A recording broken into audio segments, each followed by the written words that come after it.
নমস্কার, দেখছেন কলকাতা টিভির সঙ্গে রয়েছে আমি স্বর্ণালী। শুরু করছি সংবাদ সারাদিন। শুরুতে যে খবরের দিকে নজর রাখবো, যোধপুর পার্কে চায়ের দোকানে বসে ফর্ম বিলি বিএলওর। সকাল থেকে চায়ের দোকানে বসে রয়েছেন বুথ লেভেল অফিসার আকাশ দাস, এমনটাই অভিযোগ সামনে এসেছে। এবার আপনারা জানেন ইতিমধ্যেই এসআইআর অর্থাৎ স্পেশাল ইন্টেন্সিভ রিভিশনের যে প্রক্রিয়া তা রাজ্যে শুরু হয়ে গিয়েছে এবং সেই প্রক্রিয়ার কারণেই মূলত বুথ লেভেল যে আধিকারিকরা রয়েছেন তারা বাড়িতে বাড়িতে গিয়ে ভোটারদের থেকে তাদের তথ্য সংগ্রহ করছেন, কিন্তু সেই কাজ চায়ের দোকানে বসে করছেন এক বিএলও। সেই অভিযোগই সামনে এসেছে। যোধপুর পার্কে চায়ের দোকানে বসে ফর্ম বিলি করছেন এক বুথ লেভেল অফিসার, সেই অভিযোগ করা হয়েছে ইতিমধ্যে। সকাল থেকেই চায়ের দোকানে বসে রয়েছেন বুথ লেভেল অফিসার আকাশ দাস, এমনটাই অভিযোগ করা হচ্ছে। আপনাদের সামনে সেই ছবিও ইতিমধ্যেই আমরা তুলে ধরছি। এই ছবির ভিত্তিতেই মূলত অভিযোগ সামনে আসছে। যোধপুর পার্কে চায়ের দোকানে বসেই ফর্ম বিলি করছেন এক বুথ লেভেল অফিসার।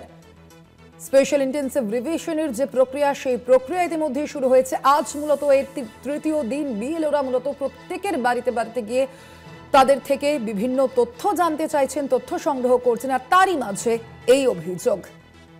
যোধপুর পার্কে চায়ের দোকানে বসে ফর্ম বিলি করছেন বিএলও, অভিযোগ সামনে এসেছে। আরো বিস্তারিত জানবো, ফোন লাইনে রয়েছেন প্রতিনিধি অরিত্র ঘোষ। অরিত্র, ঠিক কি অভিযোগ সামনে আসছে এ বিষয়ে? সেই বিএলওর তরফ থেকে কোনো প্রতিক্রিয়া মিলেছে? দেখো, বিএলওর সাথে আমরা যোগাযোগ করে উঠতে পারিনি। যোগাযোগ করে উঠতে পারলে তার প্রতিক্রিয়া জানা সম্ভব হবে।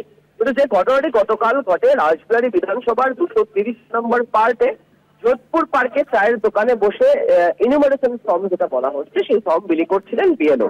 বিএলওর যেটা নাম যেটা জানা যাচ্ছে হচ্ছে আকাশ দাস। তার বিরুদ্ধে যেটা অভিযোগ উঠছে, স্থানীয়রা যেটা অভিযোগ করছেন যে সকাল থেকে তিনি চায়ের দোকানে বসে রয়েছেন এবং সেখান থেকে তিনি বিলি করছেন ইনুমারেশন ফর্ম।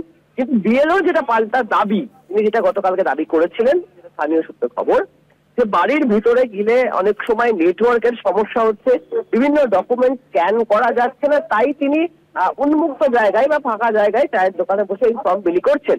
আর এই ঘটনার পরে একটা বিষয় প্রশ্ন ওরা স্বাভাবিকই যে চায়ের দোকানে গিয়ে ফর্ম বিলি বা চায়ের দোকানে বসে ফর্ম বিলি করা কতটা যুক্তিসঙ্গত, কতটা নির্বাচন কমিশনের নিয়মের সাথে যায়, সেই বিষয়গুলি নিয়ে কিন্তু এই মুহূর্তে প্রশ্ন শুরু করেছে। তার কারণ আমরা জেনেছি যে নির্বাচন কমিশনের তরফ থেকে স্পষ্টত বলা হয়েছে বিএলওরা বাড়ি বাড়ি যাবেন, তারা সেখানে গিয়ে এনুমারেশন ফর্ম দেবেন এবং ফিল আপ কিভাবে করতে হবে সেই সমস্ত বিষয়ে তাদেরকে অবগত করবেন, অর্থাৎ যাদেরকে ফর্ম দেবেন।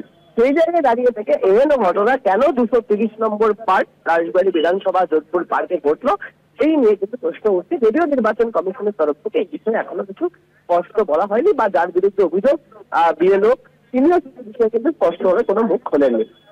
ধন্যবাদ তোমায় অরিত্র। কথা বলছিলাম, ফোন লাইনে ছিলেন প্রতিনিধি অরিত্র ঘোষ। যোধপুর পার্কে চায়ের দোকানে বসে ফর্ম বিলি করছেন এক বুথ লেভেল অফিসার, সেই অভিযোগই সামনে এসেছে।